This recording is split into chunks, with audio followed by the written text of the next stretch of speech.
Les amis, bienvenue, j'espère que vous allez bien, j'espère que vous êtes en forme. Aujourd'hui, nouvelle analyse du Grand Prix de Bakou 2023. Comme d'habitude, j'ai énormément de choses à vous dire. Tout d'abord, je voulais vous remercier puisqu'on a dépassé la barre des 15 000 abonnés. Vous m'avez envoyé certains messages qui m'ont fait extrêmement plaisir et même ça me motive encore plus pour enchaîner les vidéos tout simplement. Donc voilà, je voulais absolument vous remercier et vous dire, puisque voilà, on ne le dit pas souvent, mais tout cela c'est grâce à vous, voilà.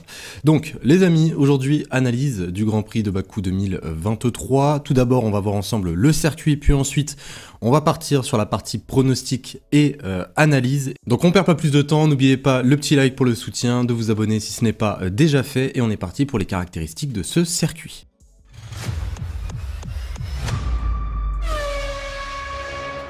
Donc on est parti les amis pour un tour avec Charles Leclerc, le poleman de l'année dernière. Décidément, il y a énormément de tours de Charles Leclerc cette année en pole.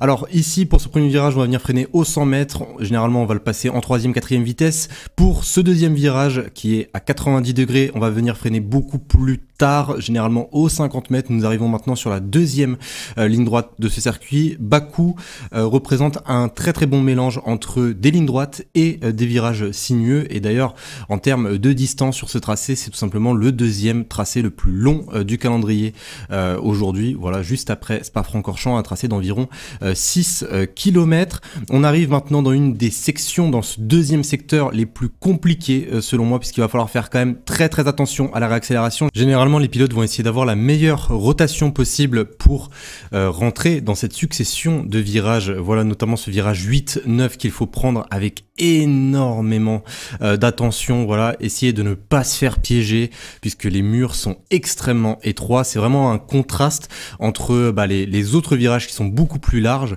Donc voilà, faire très attention. Là, petit tournant à gauche, voilà, très légèrement cambré.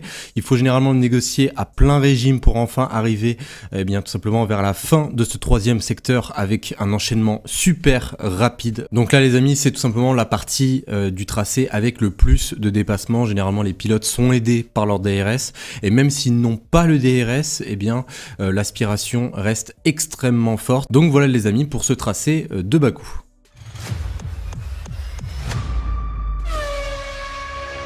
Donc les amis, on est parti maintenant pour mon analyse pronostic. Tout d'abord, petit point sur les pronostiqueurs, puisque oui quand même ça date de 3 semaines, mais il faut que je vous rappelle certaines choses. Si vous me trouvez le bon podium dans les commentaires, je passerai votre commentaire dans la prochaine vidéo analyse tout simplement. Il y a 3 semaines en Australie, il n'y a eu qu'une seule personne qui a trouvé le bon podium dans l'ordre, JS Dubois. Voilà, donc bien joué à toi. Ou sinon vous avez été nombreux également à trouver Max Verstappen. Malheureusement l'ordre n'était pas là, généralement c'était Fernando Alonso qui manquait à l'appel dans vos pronostics. Donc voilà, je le redis encore une fois, mettez vos pronostics dans les commentaires. Si vous avez le bon pronostic dans l'ordre, du moins le podium dans l'ordre, je passerai dorénavant votre pronostic comme chaque semaine. Donc les amis, on est parti maintenant pour mon analyse. Alors juste avant que je vous donne mon pronostic et surtout que je vous donne mon analyse en détail, il faut quand même que je revienne sur ce week-end puisqu'il est vraiment différent des autres week-ends puisque nous sommes officiellement en week-end sprint, voilà. Mais il y a eu beaucoup de changements, notamment par rapport au programme.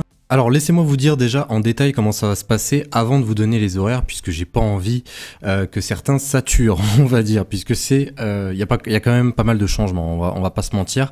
Alors pour la journée du vendredi, il y aura qu'une seule séance d'essai libre. Voilà, un format classique, une seule séance d'essai libre d'environ 1 heure, puis ensuite toujours pour la journée de vendredi, nous aurons une qualification. Alors attention, le format de qualification sera classique, mais à la fin de ces qualifications, ça va nous permettre de déterminer la grille de départ de la course de dimanche. Voilà, non pas de la course sprint, mais de la course de dimanche. Donc ça sera en fait la qualification qu'on a normalement le samedi après-midi, mais bon, ils l'ont décalé à vendredi. Nous arrivons maintenant à la journée du samedi, et c'est là où il y a le plus de changements. Il y aura une qualification courte le matin, donc pas de deuxième séance d'essai libre, donc juste une qualification courte qui va déterminer la grille de départ de la course sprint.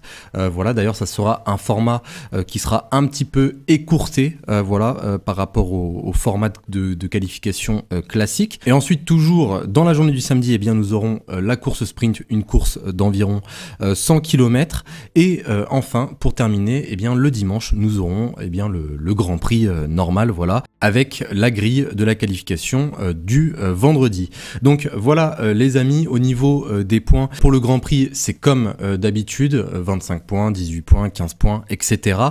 Par contre, pour la course sprint, le premier, celui qui arrivera en première position de cette course sprint gagnera 8 points et ainsi de suite. Voilà, le deuxième 7 points, le troisième 6 points, jusqu'au 8e pilote qui gagnera un petit point. Donc voilà les amis, je vous mets de toute façon les horaires, hein, voilà, comme ça au moins vous n'allez pas trop vous perdre. Moi je trouve que c'est quand même bon, dommage pour ceux qui vont travailler le vendredi, qui ne pourront pas assister à la séance de qualification normale, entre guillemets, qui déterminera la grille de dimanche.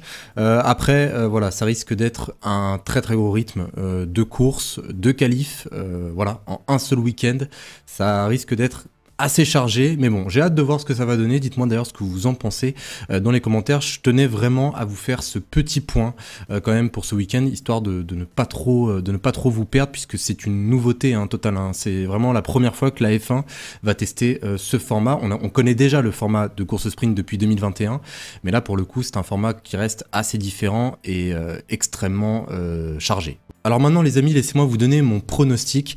Alors, on n'a pas vu les F1 rouler depuis 3 semaines, mais selon moi, ça ne change pas forcément la hiérarchie. J'ai dit que cette année, je serais totalement logique. Je vois bien évidemment Red Bull s'imposer.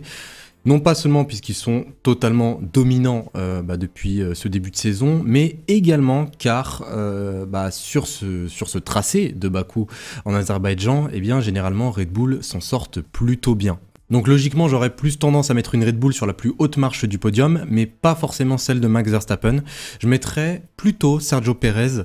Pour Sergio Pérez, à Melbourne, c'était quand même très très difficile. Il a dû faire une énorme remontée. Bakou est un circuit qui a tendance à beaucoup lui réussir.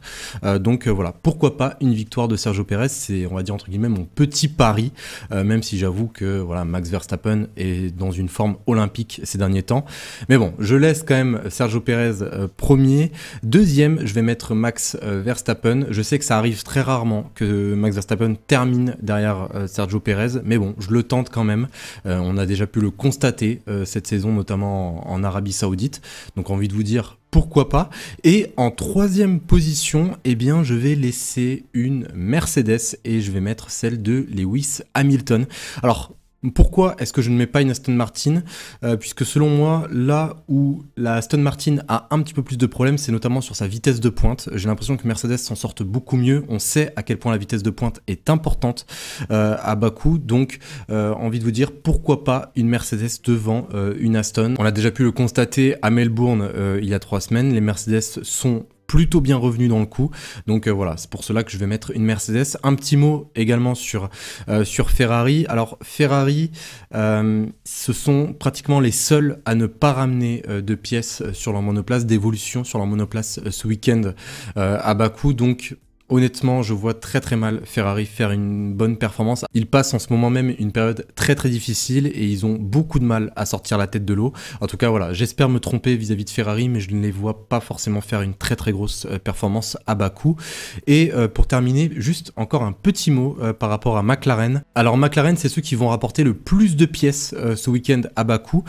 Donc j'imagine qu'ils vont peut-être rester sur leur lancée de Melbourne. Donc voilà, pourquoi pas bon, on va pas dire un podium non plus, faut pas déconner, mais pourquoi pas un top 10 de la part des McLaren. Donc voilà les amis, je rappelle mon pronostic: Sergio Pérez premier, Max Verstappen deuxième, Lewis Hamilton troisième. J'attends comme d'habitude le vôtre dans les commentaires. Et juste petite dernière chose par rapport au pronostic, eh bien je vous rappelle que votre pronostic sera comptabilisé seulement, et je dis bien seulement, pour la course de dimanche. Voilà, si vous me trouvez le bon pronostic pour la course sprint, malheureusement je ne vais pas pouvoir forcément le compter et je ne passerai pas votre commentaire. Donc voilà, c'est juste pour la course de dimanche. En tout cas, voilà les amis. En tout cas, j'espère que vous avez aimé cette vidéo. Si c'est le cas, n'oubliez pas le petit like, de vous abonner si ce n'est pas déjà fait. Et je vous dis à dimanche. Salut tout le monde.